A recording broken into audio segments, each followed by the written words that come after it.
segunda parte de cómo estar preparados para los últimos tiempos, un tema que para mí es fascinante, siempre lo fue y va a seguir siendo un tema muy importante y un tema que vamos a continuar estudiando siempre. El pasaje se encuentra en 2 de Tesalonicenses, capítulo 2, del 1 al 8, yo creo esta vez. Hermano Alonso me va a hacer el favor de leer el pasaje y yo les ruego a ustedes que se pongan de pie.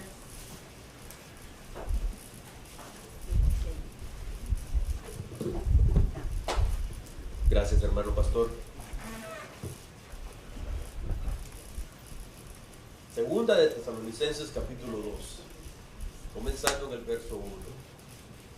Pero con respecto a la venida de nuestro Señor Jesucristo y nuestra reunión con Él, os rogamos, hermanos, que no os dejéis mover fácilmente de vuestro modo de pensar, ni os conturbéis ni por espíritu, ni por palabra, ni por carta como si fuera nuestra, en el sentido de que el día del Señor está cerca.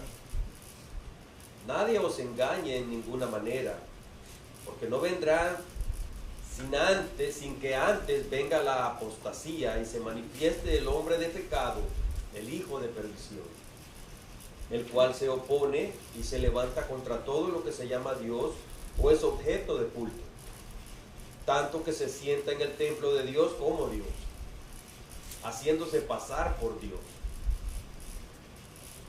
¿No os acordáis que cuando yo estaba todavía con vosotros os decía esto? Y ahora vosotros sabéis lo que lo detiene, a fin de que a su debido tiempo se manifieste. Porque ya está en acción el ministerio de la iniquidad, solo que hay quien al presente lo detiene, hasta que él, a su vez, sea quitado de en medio.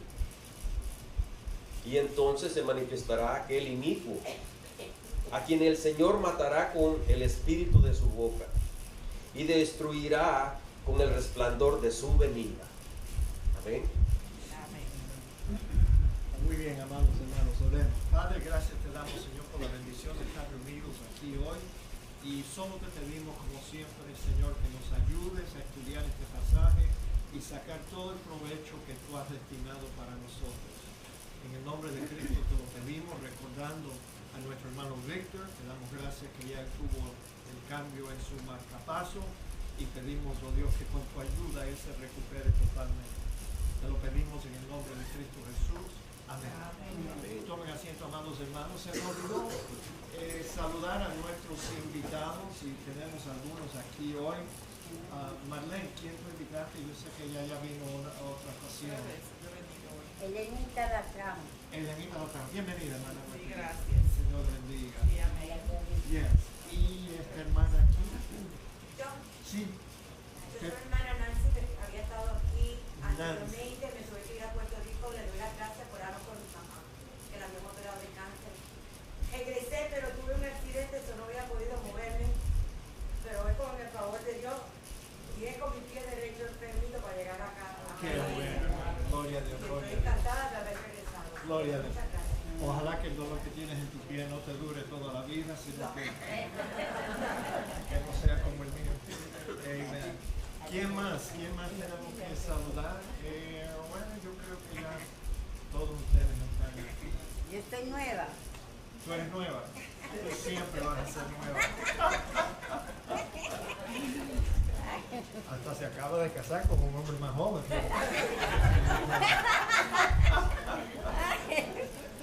Ay, Dios mío.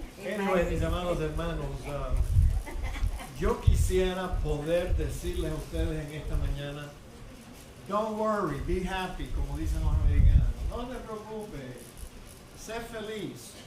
Nada de esto en el pasaje vamos a tener que experimentar nosotros. Pero, mis amados, la realidad es que yo creo que pronto las palabras de Pablo en este pasaje se van a convertir en una realidad en todos nosotros. La semana pasada, en la primera parte de nuestro estudio de este pasaje, identificamos varios títulos, mejor dicho, lo definimos, varios de los títulos y nombres que Pablo utiliza en este pasaje. Esto es un resumen del mensaje de la semana pasada. Fíjate, estudiamos la palabra arrebatamiento, que aunque Pablo no la utilizó, alude a ella diciendo: pero con respecto a la venida de nuestro Señor Jesucristo y nuestra reunión con Él, ese es el arrebatamiento de la iglesia.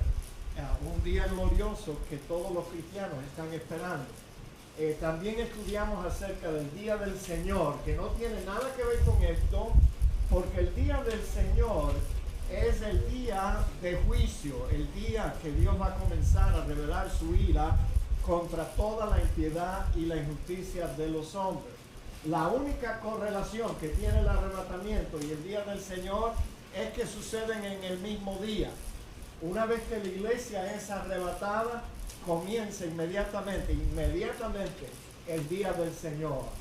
Estudiamos esta palabra también, que aunque Pablo no lo utilizó en el texto, pero esta palabra o la enseñanza que es representada por esa palabra prevalece en la iglesia cristiana hoy en día. Me refiero al pretribulacionismo. Esta es la enseñanza que dice que la iglesia va a ser arrebatada antes del comienzo de la tribulación de 7 años. Y pusimos tribulación de 7 años entre comillas, porque no, la tribulación no va a ser de 7 años. Y bueno, esta enseñanza es un error, y la semana pasada le pusimos el primer clavo en el ataúd del pretribulacionismo, y esta mañana, con el favor de Dios, le vamos a poner el último clavo a esta enseñanza. Yo quisiera lograr, si Dios lo permite, y si ustedes así lo desean y cooperan con nosotros, aceptando lo que vamos a estudiar hoy, yo quisiera eliminar esta idea que te hace tanto daño y te va a hacer daño, la idea de que la iglesia va a ser arrebatada antes de los 7 años de tribulación. Eso es una buena idea. Yo quisiera que fuera verdad, pero no es verdad. Ahora, estudiamos también acerca de la apostasía final, la peor de las apostasías. Y el significado básico de apostasía es revuelta o rebelión en contra de Dios. Estudiamos un poquito acerca del anticristo. En este capítulo Pablo lo describe como el hombre de pecado, y el hombre de pecado, realmente una mejor traducción sería hombre sin ley. Él también es el hijo de perdición, como lo fue también Judas, ¿se acuerdan? El que traicionó al Señor. Lo describe también como inicuo, aquel cuyo advenimiento es por obra de Satanás.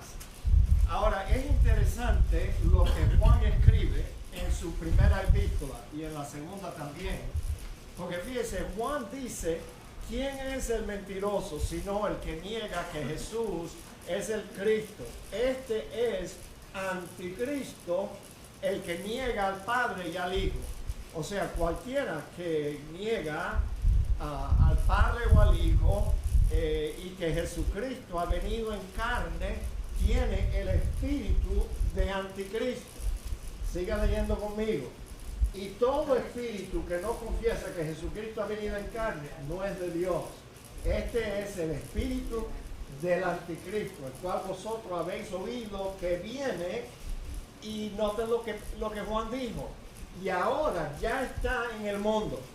O sea, el espíritu de anticristo ha estado desde que la iglesia comenzó, y todavía va a seguir siendo hasta que llegue ese último y final anticristo.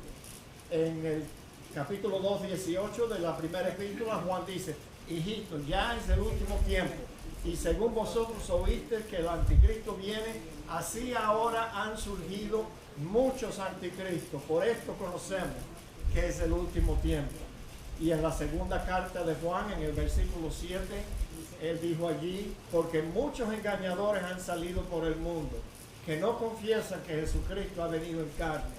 Quien esto hace es el engañador y el anticristo.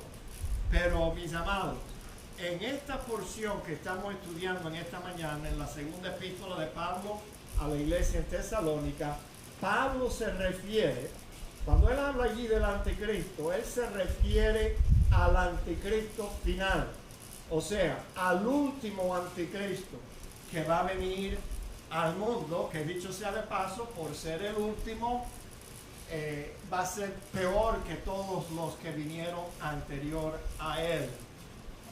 Este anticristo, nosotros sabemos que después de hacer un pacto de paz con Israel o participar de alguna forma en ese pacto de paz con la nación de Israel, y después de hacerse pasar inicialmente por un hombre de paz, un amigo de las religiones, el anticristo pronto va a revelar su verdadera intención cuando él blasfema a Dios y se opone y se levanta contra todo lo que se llama Dios y es objeto de culto.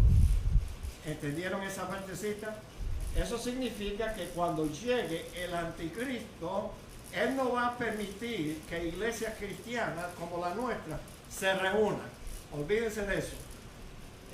No va a haber iglesia, porque él desea, la razón por la cual él se levanta contra todo lo que se llama Dios y es objeto de culto, es porque él desea que todo el mundo entero lo adore a él. Entonces él va a quitar toda otra adoración a cualquier otro Dios, aunque sea el Dios verdadero.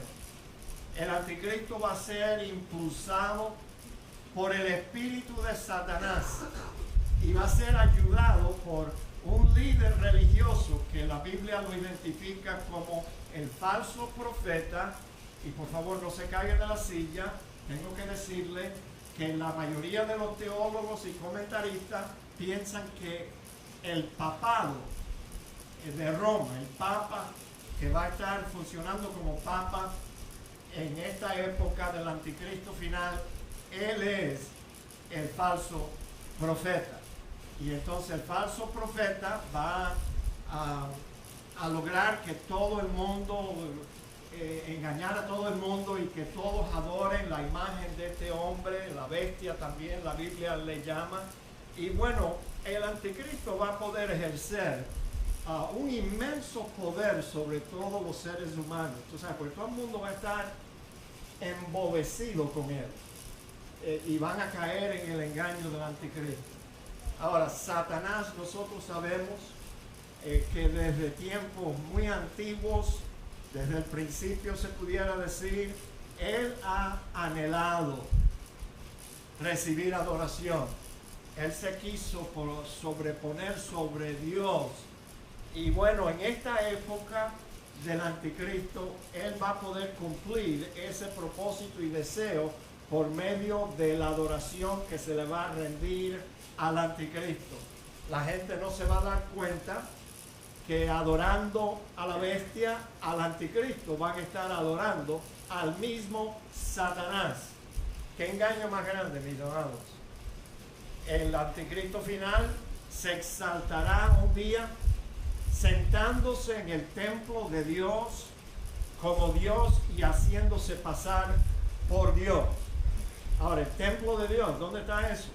Bueno, el templo de Dios en este instante ni siquiera los judíos lo han fabricado, pero todo esto es una referencia a la nación de Israel.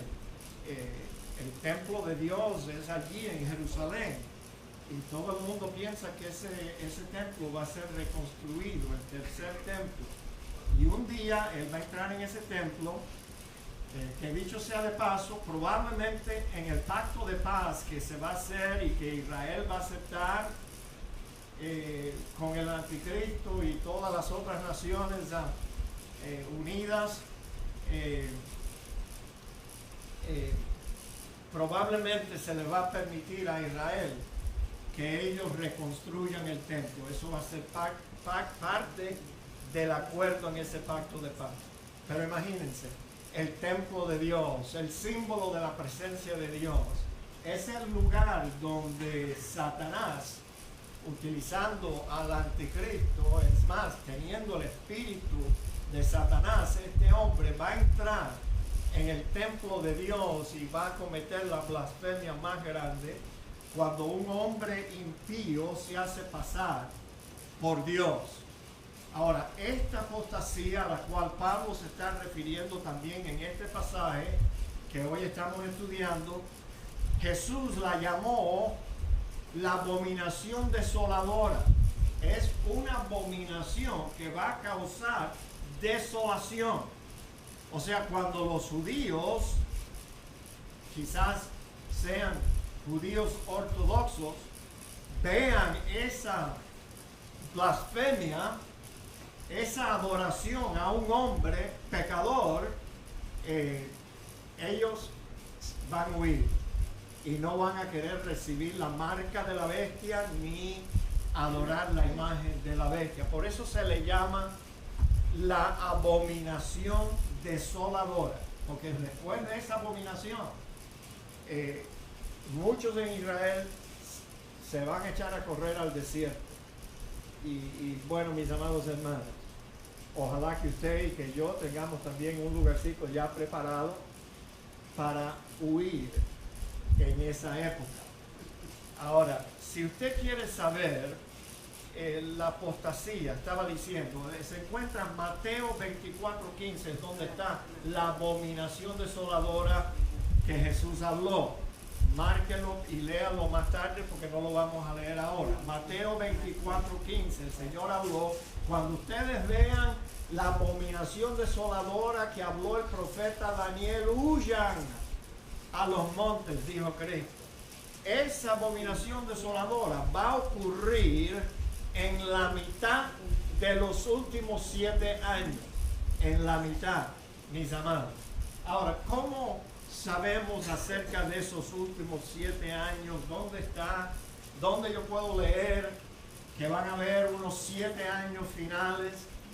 Bueno, se encuentra el pasaje en el profeta Daniel, capítulo 9, versículo 27.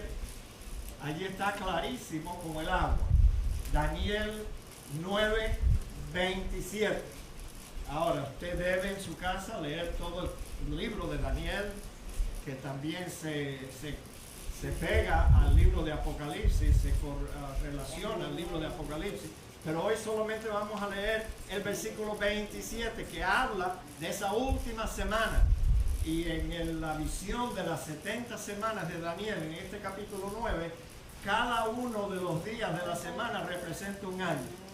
Entonces el pasaje lee así, estoy leyendo de Daniel 9:27.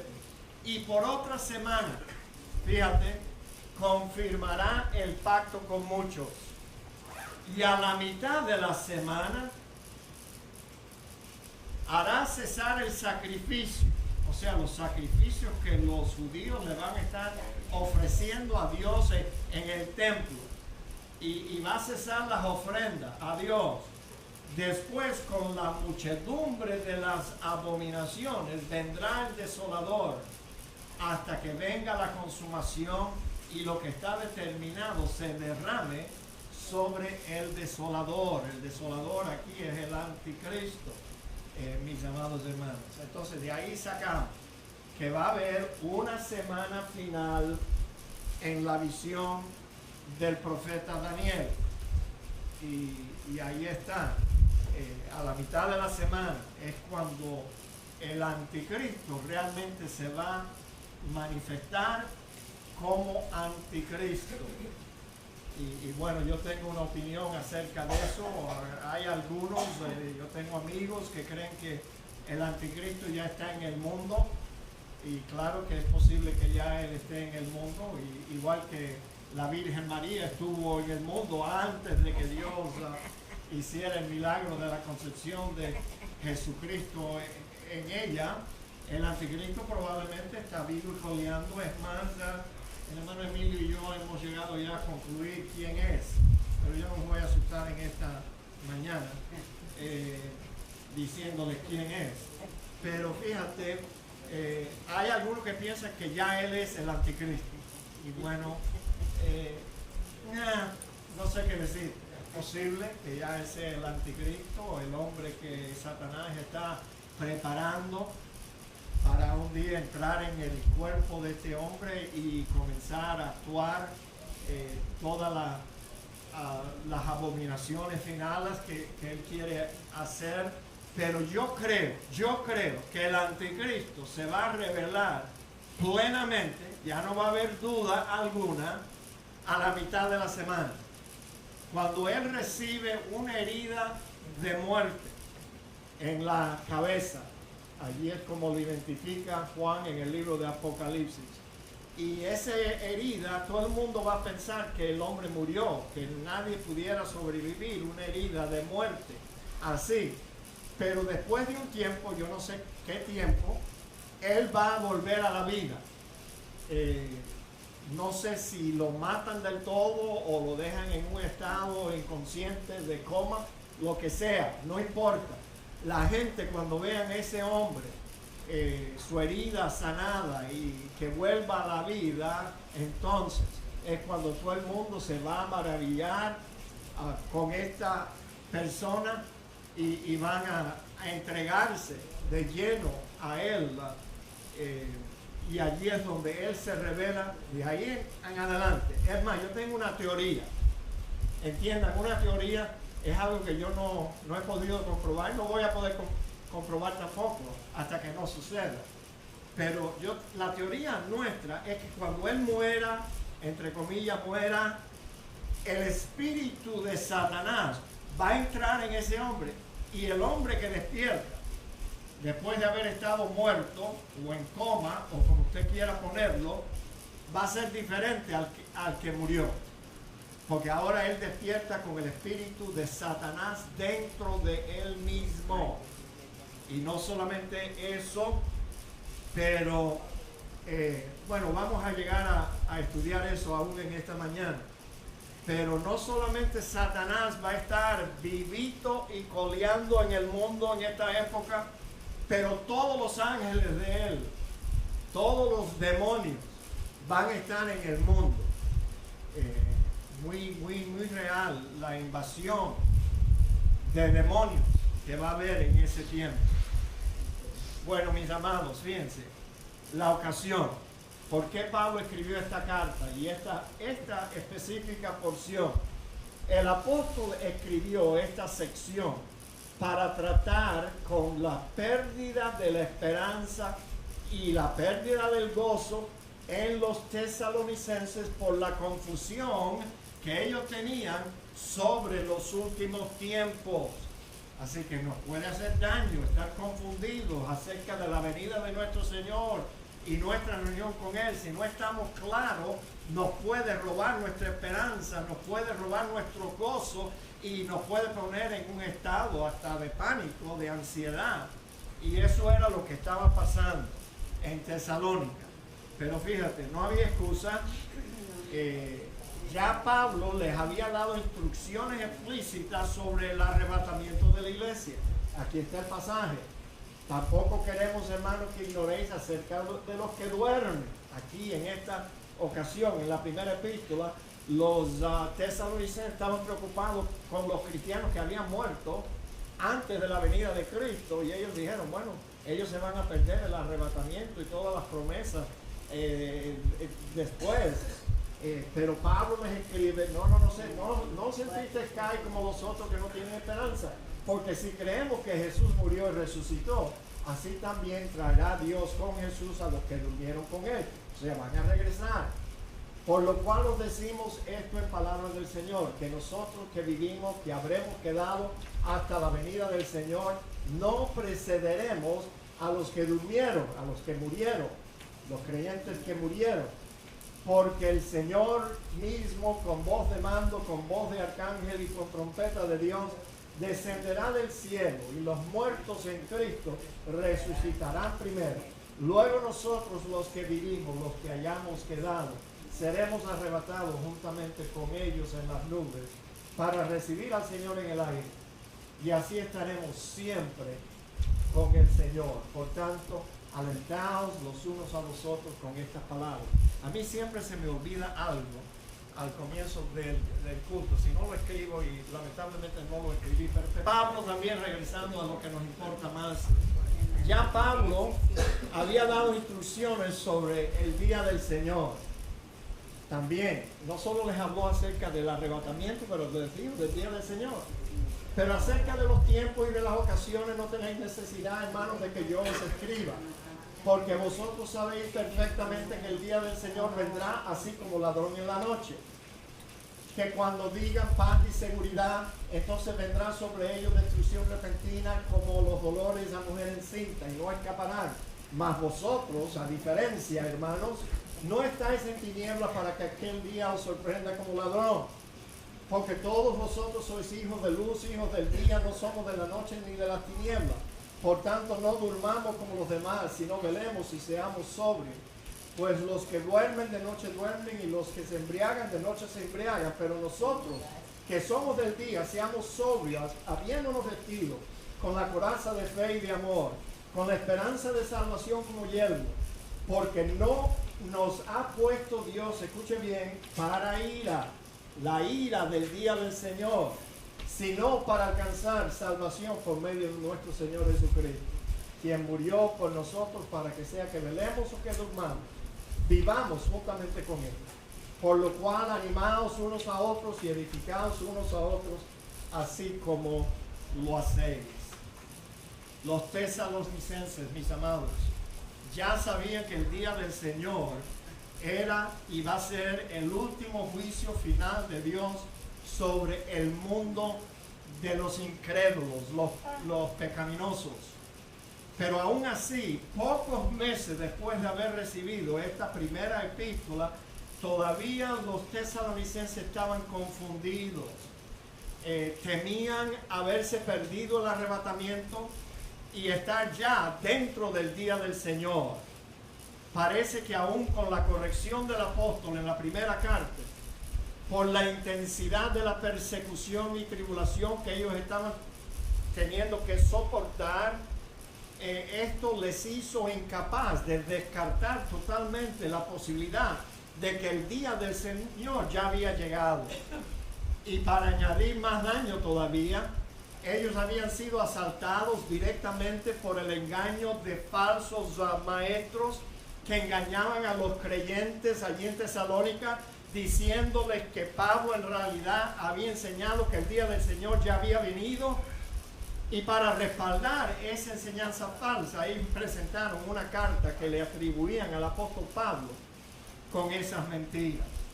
En la primera carta, Pablo les había explicado por qué no podían estar en el día del Señor.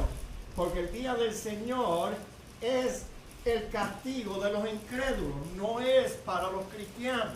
El día del Señor es la revelación de la ira de Dios. Y aquí Pablo dice que Dios no nos ha puesto para recibir su ira, sino para alcanzar la salvación que Él nos ha prometido.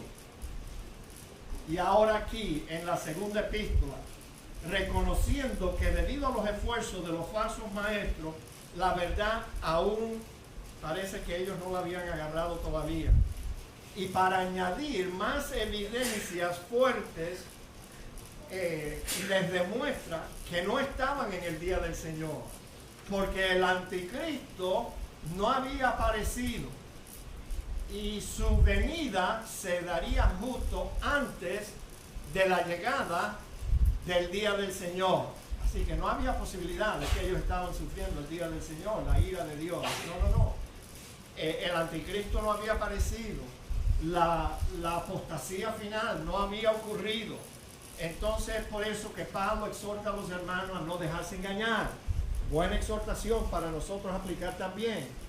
Pero con respecto a la venida del Señor Jesús y nuestra reunión con Él, os rogamos, hermanos, que no os dejéis mover fácilmente de vuestro modo de pensar, ni os conturbéis ni por espíritu, ni por palabra, ni por carta como si fuera nuestra, en el sentido de que el día del Señor está cerca. Nadie, dice Pablo, nadie os engañe en ninguna manera.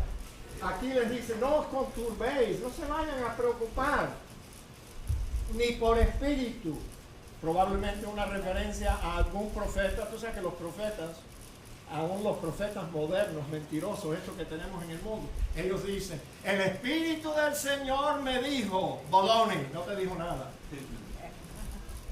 Eso es imaginación tuya. Ya. Y si tú en verdad estás oyendo voces dentro de tu cabeza, you need to go see a good psychiatrist. Porque eso tiene otro nombre. Esquizofrenia. Ahora, ni por espíritu, ni por palabra, ni por ninguna enseñanza, ni por ningún sermón, ni por carta como si fuera nuestra, diciendo que el día del Señor ya está cerca. Pablo dice, no crean eso, no se dejen engañar, nadie os engañe en ninguna manera. Los tesalonicenses de nuevo estaban turbados porque se habían dejado engañar. Primero, por sus emociones, el miedo, el temor, la ansiedad producida por la persecución y tribulación que estaban teniendo que afrontar. Y en segundo lugar, por los falsos maestros que alimentaban ese temor diciéndole que el día del Señor ya había comenzado.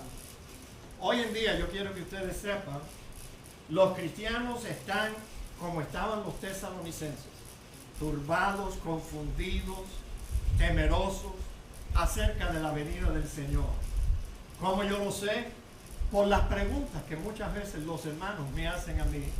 Por ejemplo, me preguntan, pastor, ¿no será que ya estamos en la tribulación? ¿Cómo vamos a estar en la tribulación, señores?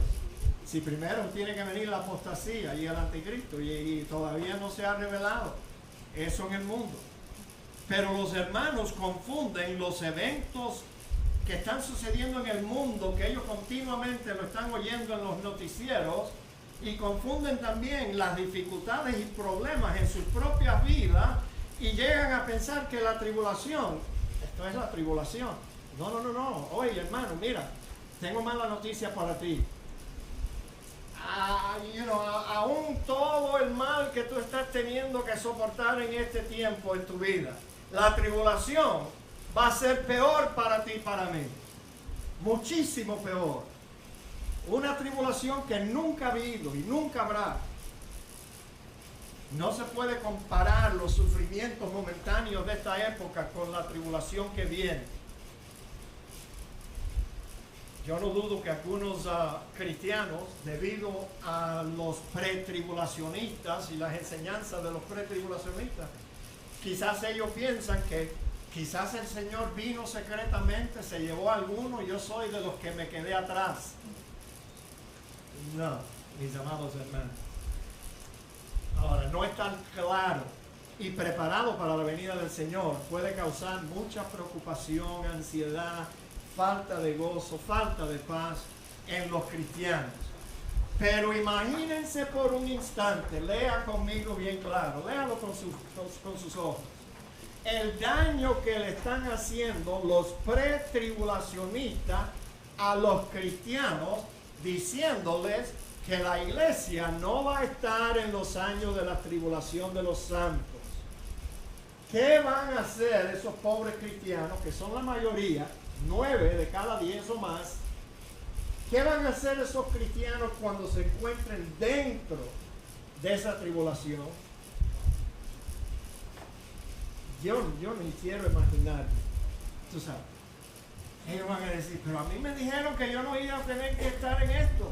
¿Dónde está la venida del Señor? Ustedes me dijeron que Él iba a venir y la iglesia no iba a tener que sufrir todo lo que estamos teniendo que sufrir. ¿Qué es esto? Un daño grande, mis amados hermanos. Es por eso que yo quiero guiarles a ustedes en esta mañana a ponerle el último clavo en el ataúd de esa mentira de los pretribulacionistas. Ahora, igual que Pablo exhorta a los tesalonicenses a no dejarse engañar, nosotros no debemos dejarnos engañar por las falsas voces en la radio cristiana o la televisión cristiana. Y no nos dejemos engañar por las películas como Ladrón en la Noche, titulada como Ladrón en la Noche. Esa fue una de las primeras películas que yo vi siendo cristiano, como ladrón en la noche, que trataba sobre el arrebatamiento antes de la tribulación. No debemos dejarnos engañar por la serie de libros, novelas, los que se quedan atrás, The Left Behind series, que también se ha producido una película que yo todavía no la he visto ni la quiero ver, acerca de los que se quedan atrás.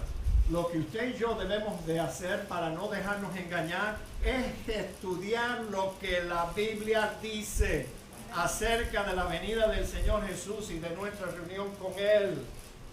Y no dejarnos guiar por una película o por un libro o por un programa televisado de radio. Cuidado también con el Internet.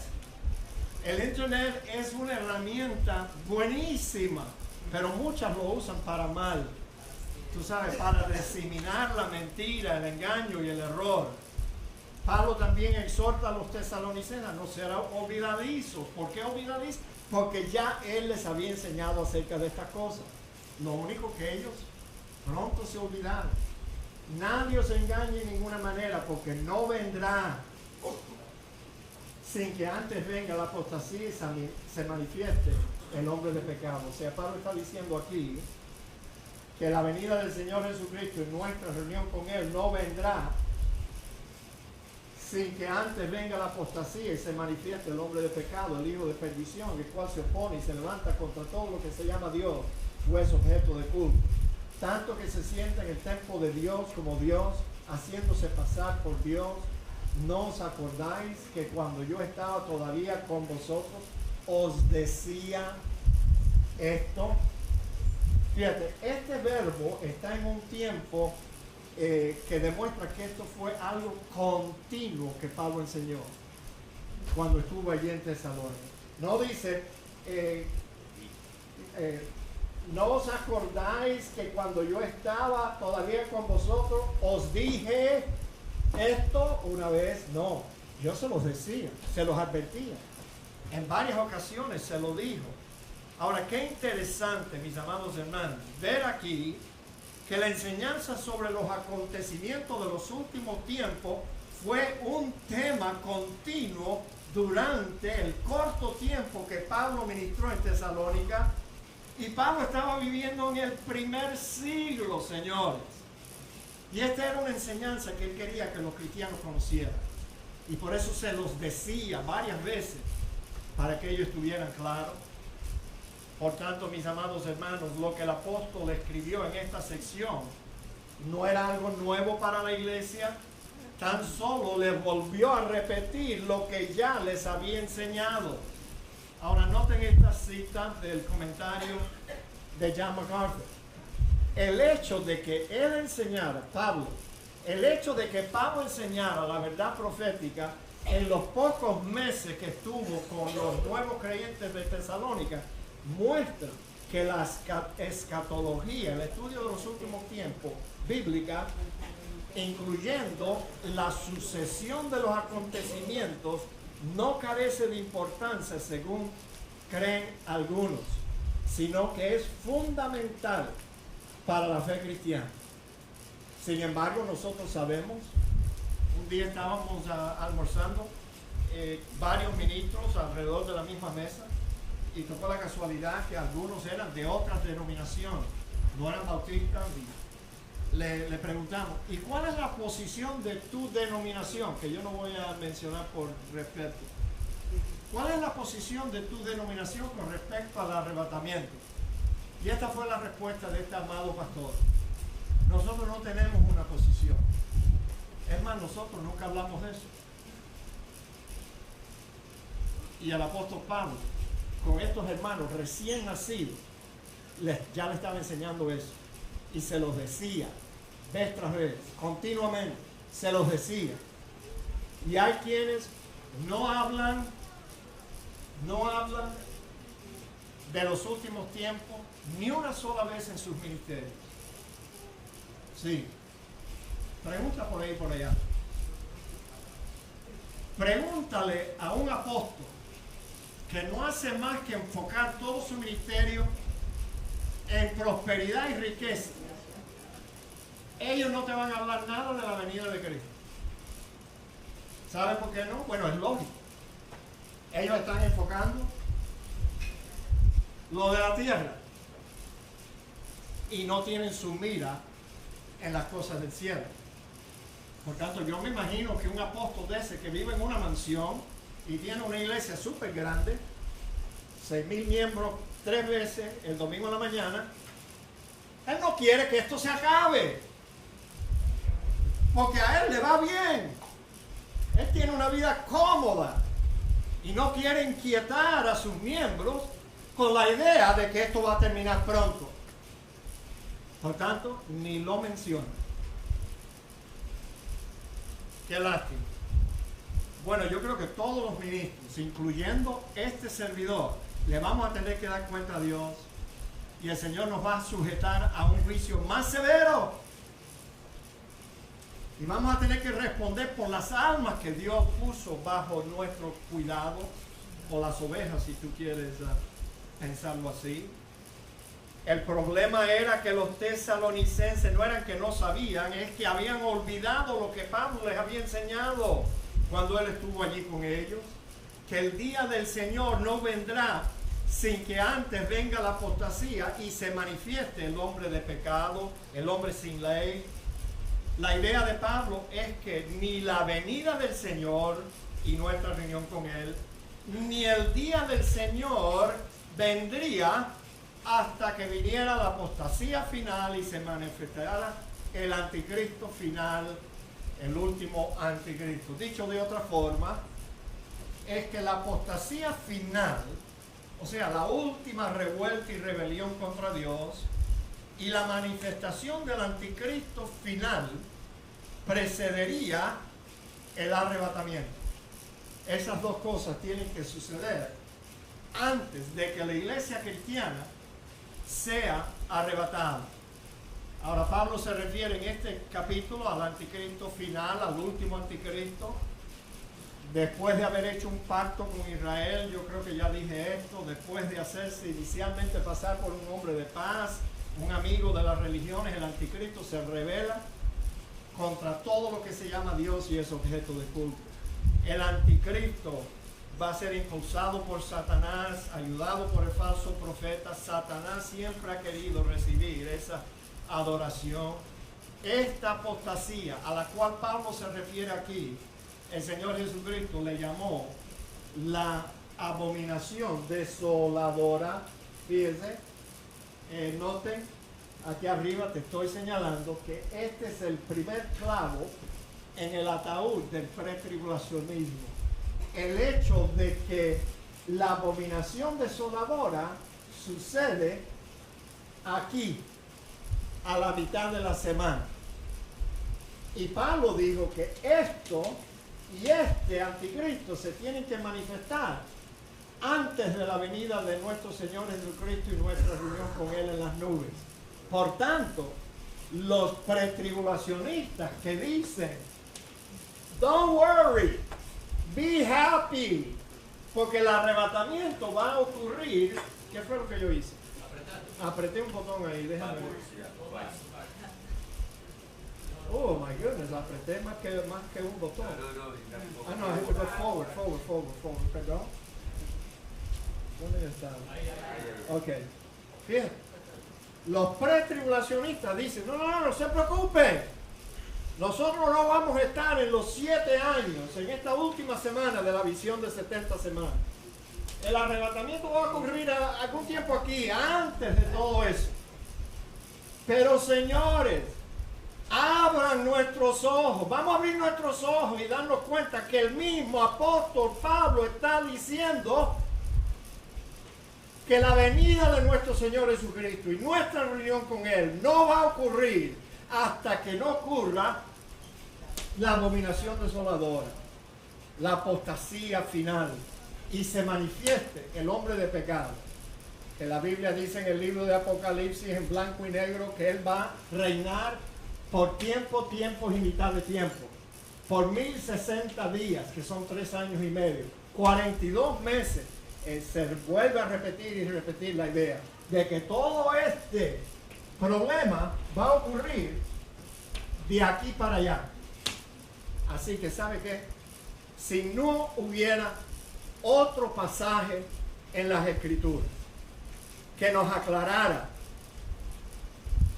de que el arrebatamiento no va a ocurrir aquí, ya con este pasaje ya fuera suficiente. Digan amén. Es que no puede ser. ¿Cómo vamos a atrevernos a contradecir lo que está escrito en la Escritura, inspirada por Dios? Tengo malas noticias para todos ustedes. Pero bueno, ya la mayoría de ustedes ya están acostumbrados. Sí. La iglesia cristiana va a tener que pasar por la tribulación de los santos. Tribulación. Estos años aquí, hasta por aquí, que es cuando yo calculo más o menos que va a ocurrir el arrebatamiento. Pero pastor, entonces ¿cuál es la esperanza del cristiano si vamos a tener que sufrir la tribulación? La esperanza del cristiano no es que no vamos a tener tribulación. Es más, el Señor Jesucristo nos advirtió: en el mundo ustedes van a tener aflicción, mas confiar, porque yo he vencido al mundo. Los cristianos han conocido tribulación desde que la iglesia se formó. El pueblo de Dios en el Antiguo Testamento también sufrió tribulación. ¿Por qué nosotros vamos a pensar que nosotros somos tan especiales para Dios, la niña en los ojos de Dios, que no vamos a tener que sufrir ninguna tribulación? Es más, la Biblia, hoy mismo leímos que los cristianos no están puestos para ira. Pero la tribulación no es ira de Dios. La tribulación es la ira de Satanás, obrando a través del anticristo y de todos sus demonios. ¿Cuánto tiempo me falta? Ya se me acabó el tiempo. Hablé mucho de política, ¿ves? Y se me acabó el tiempo. Bueno, ¿quién es el que lo detiene? Fíjate qué interesante, señores, que ahora hay alguien que detiene las fuerzas del mal para que el anticristo no se revele, no se manifieste. Muchos anticristos han venido, pero este último es detenido por alguien. Solo que hay al presente, hay quien lo detiene. ¿Quién lo detiene? Bueno, como indica la frase, y ahora vosotros sabéis lo que lo detiene. Porque Pablo les había enseñado a ellos que era ese poder que detiene a Satanás en el mundo actual. Los tesalonicenses sabían bien claro lo que lo detiene. El problema es que Pablo no nos avisó a nosotros. En el pasaje no dice lo que él les había enseñado a los tesalonicenses. Entonces esto ha dado para que muchos comentaristas sugieran un sinnúmero de cosas. Algunas son tan tontas. Fíjense, el que lo detiene es un participio neutro, o sea, no es femenino ni varonil, sino que es neutro. El que lo detiene es neutro. Algunos creen que es la predicación del evangelio que mantiene controlado el anticristo, y que cuando el evangelio sea predicado en todas las naciones, entonces se va a manifestar el anticristo. No lo crean ni por un instante. Otros dicen que es retenido por la nación de Israel. Señores, la nación de Israel ni siquiera puede detener a los terroristas de Hamas en Hezbollah y los iraníes que ataquen su nación. Así que no puede ser la nación de Israel. Otros dicen que es la supuesta atadura de los creyentes a Satanás. Sí, porque hay creyentes atrevidos que no saben lo que dicen ni lo que hacen y se ponen a supuestamente atar a Satanás. ¿Usted no los ha oído hablando? No, diablo, yo te voy a amarrar con tus patas así en un nudo. No, señores, los creyentes no pueden contra Satanás. Otros dicen que es lo que lo detiene es la influencia de la iglesia como sal y luz en el mundo. Ojalá fuera verdad. Pero ¿sabe qué? La realidad es que la iglesia no puede ni siquiera controlar a sus miembros. ¿Cómo se nos va a levantar la idea de que la iglesia es la que refrena el mal en el mundo? No, ojalá.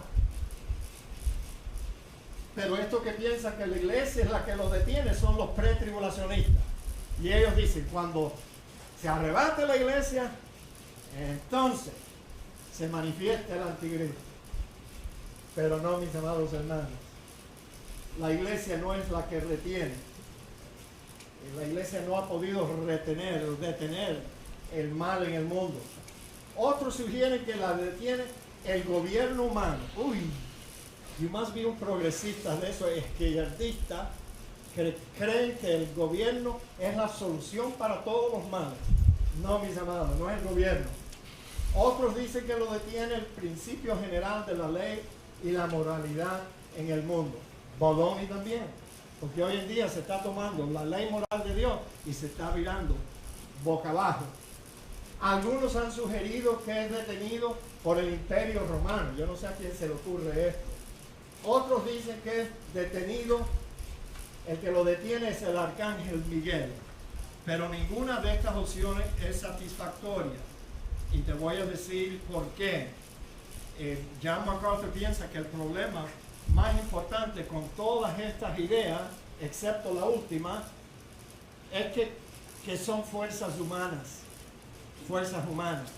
Los humanos son los que predican el evangelio, los humanos comprenden la nación de Israel, los humanos intentan atar a Satanás, los humanos forman parte de la iglesia, los humanos dirigen a los gobiernos humanos, los humanos concuerdan en los principios de la ley y la moralidad, y los humanos componen el imperio romano. Pero el poder humano y las instituciones humanas no pueden detener el poder sobrenatural de Satanás, que busca desatar este anticristo en el mundo. El único ser sobrenatural en la lista aquí, que es Miguel, el arcángel Miguel. Pero el problema de Miguel es que él no tiene poder en sí mismo para detener a Satanás, a menos que Dios lo mande. Así que la elección más lógica sería esta. Si ningún poder humano o angelical puede detener el propósito de Satanás para su anticristo, solo queda el poder de Dios. ¿Por qué no pensamos en eso? Dios es soberano. Él controla todo el mundo. Y Dios es quien lo detiene, a fin de que a su debido tiempo, y su debido tiempo es, díganlo conmigo, cuando Dios quiera que se manifieste. Pero el poder de Dios lo detiene. Ahora, Dios usa varios medios para llevar a cabo su propósito. Él usa el Espíritu Santo para detener la maldad de los hombres, por lo menos a los creyentes. A mí me detiene el Espíritu Santo. Digan amén. A mí me detiene.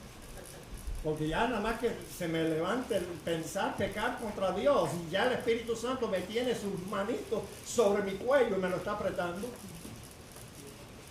Entonces, mis amados, Dios usa también a sus ángeles, que después de todo la Biblia dice que los ángeles son ministros suyos, que hacen su voluntad para detener las fuerzas del mal en el mundo. Dios usa su espíritu, Dios usa a los millones de ángeles que Él tiene.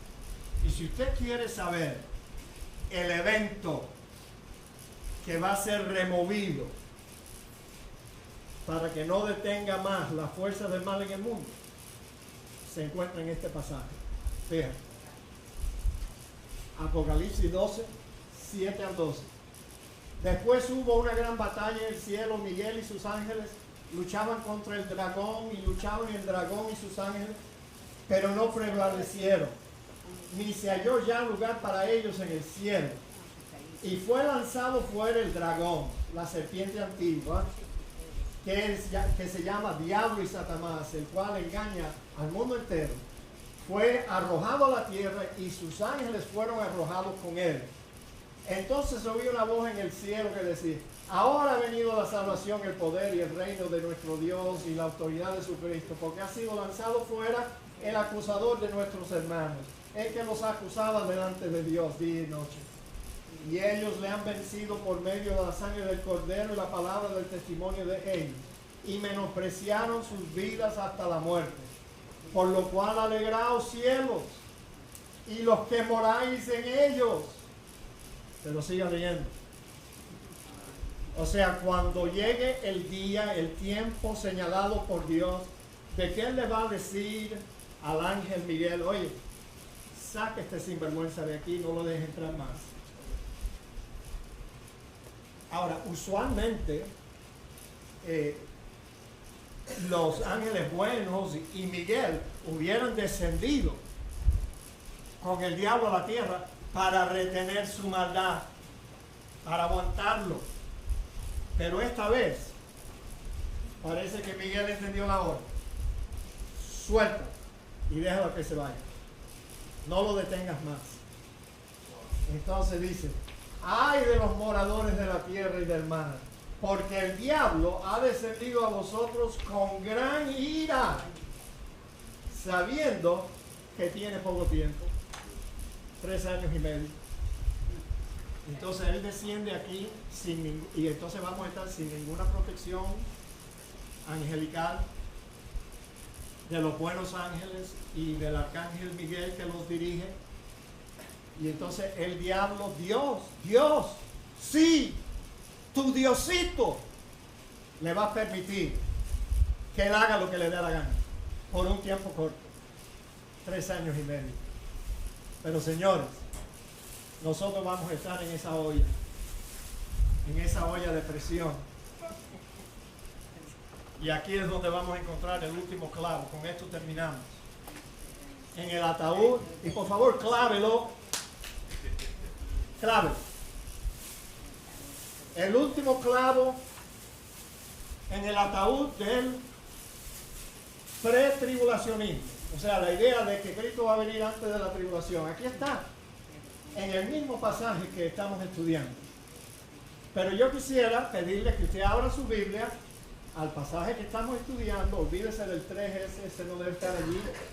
Segunda de Tesalonicenses 2, del 1 al 8. Abra su Biblia. Y luego ponga estos numeritos que yo añadí al texto.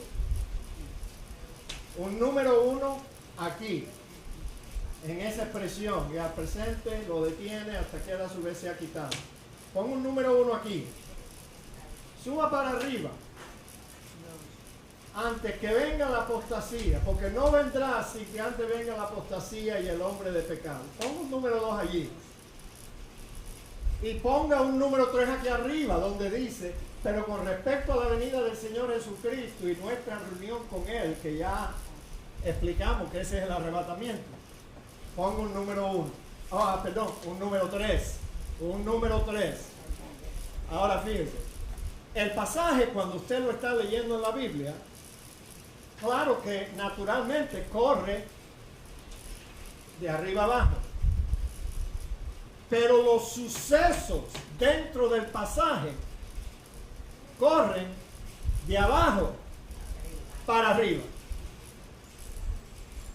Porque lo que Pablo está diciendo en este pasaje, que primero el que lo detiene tiene que ser removido, para que luego venga la apostasía y se manifieste el hombre de pecado, para que entonces tenga la venida de nuestro Señor Jesús y nuestra reunión con Él. Te digo, esa sucesión de esos acontecimientos elimina por completo la idea que Cristo va a venir antes del comienzo de la tribulación. Mira, estaba allí todo el tiempo. Pero nosotros nos dejamos guiar por películas, boberías, tonterías y libros y novelas. Los que se quedaron atrás y boberías que inventan estos pretribulaciones. Aquí lo tiene de esta forma. Este es el último clavo en el ataúd del pretribulacionismo. Pablo dice, primero tiene que ser removido el que detiene al último anticristo. Después tiene que venir la apostasía y la manifestación del hombre de pecado. para que después la segunda venida de Jesús y nuestra reunión con Él pudiera ocurrir. Oremos, hermanos. Padre, gracias te damos por la claridad de tu palabra que nos ilumina, nos alumbra y nos ayuda a comprender aún los sucesos que están en el porvenir. Ayúdanos para retener la doctrina que hemos estudiado hoy y ayúdanos, Señor. En el nombre de Cristo Jesús. Amén.